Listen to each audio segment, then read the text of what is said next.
you imagine going to the doctor for a routine checkup only to find out that you've been diagnosed with an incurable disease? Not being able to see your family or loved ones or be in the same room as them? What if this disease spread all the way to Texas? Now wake up to reality, because this disease is only 200 miles away and spreading. If not stopped, it could cause a national epidemic and spread fear and panic into the world. Today I'm going to tell you about this current disease called Ebola, what it is, how it's treated, its symptoms, and what the government plans to do to control it. So I bet you're wondering where this incurable disease came from and what it is. Doctors are unclear where the Ebola originated, but back to the suspected carrier. They're not quite sure how it's transmitted between humans to bats to humans. It is spread by direct contact, bodily fluids, and touching contaminated objects. There are 5 strands of Ebola.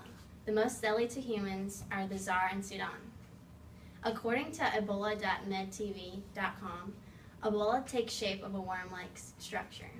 It is often described as hooked. They get their genetic material from RNA instead of DNA like humans do. The Ebola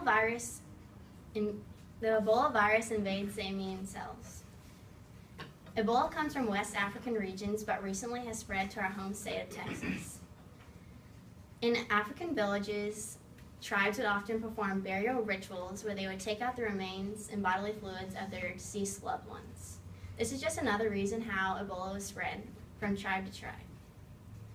Ebola often plays the hide-and-seek game and appears and disappears in villages, and scientists don't know why. In 1976, Ebola was first discovered where 2 simultaneous outbreaks occurred in the Dominican Republic of Congo, near the Ebola River. This is how it got its name. Now that I've told you what Ebola is, I'm going to tell you how you know if you have it. The early signs of Ebola are fever, headache, chills. This is often misdiagnosed because people don't know they have it until it's too late. The second stages of Ebola are vomiting, sore throat, dizziness. You're probably thinking this sounds like food poisoning, but unfortunately it's not. Some people think of Ebola as the disease where you have uncontrollable bleeding. This is very rare, and it happens when the proteins aren't able to clot the blood. Fatal cases usually occur between 6 to 16 days upon signs of symptoms. There is no cure for Ebola yet, and even modern medicine couldn't cure victims like Thomas Duncan, who has passed away recently. According to medicine.net.com, to treat Ebola, doctors keep patients hydrated with salts and electrolytes and maintain vitals. They also treat other infections that may occur. Recovery depends solely on the patient's immune system. Now that I've told you what to look for, I'm going to tell you how the government plans to control it. According to CDC.gov, they have activated the Emergency Operations Centers to help coordinate technical assistance and discover activity with other partners. The Federal Centers of Disease Control, or known as CDC, is responsible and in charge of controlling the spread of Ebola. News channels are constantly giving updates and informing the public and spreading awareness about this disease. The first patient in the United States was Thomas Eric Duncan. He was quarantined and watched for 21 days, but unfortunately, he passed away.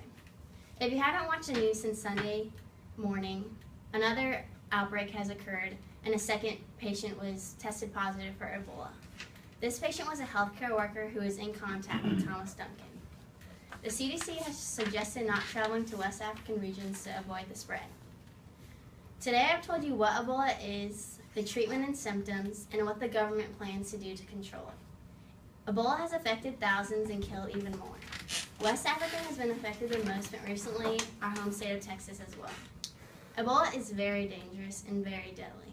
It is so far an incurable disease and is very deadly.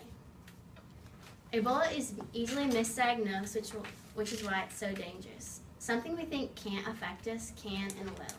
A virus over in Africa could influence us here more than we ever know.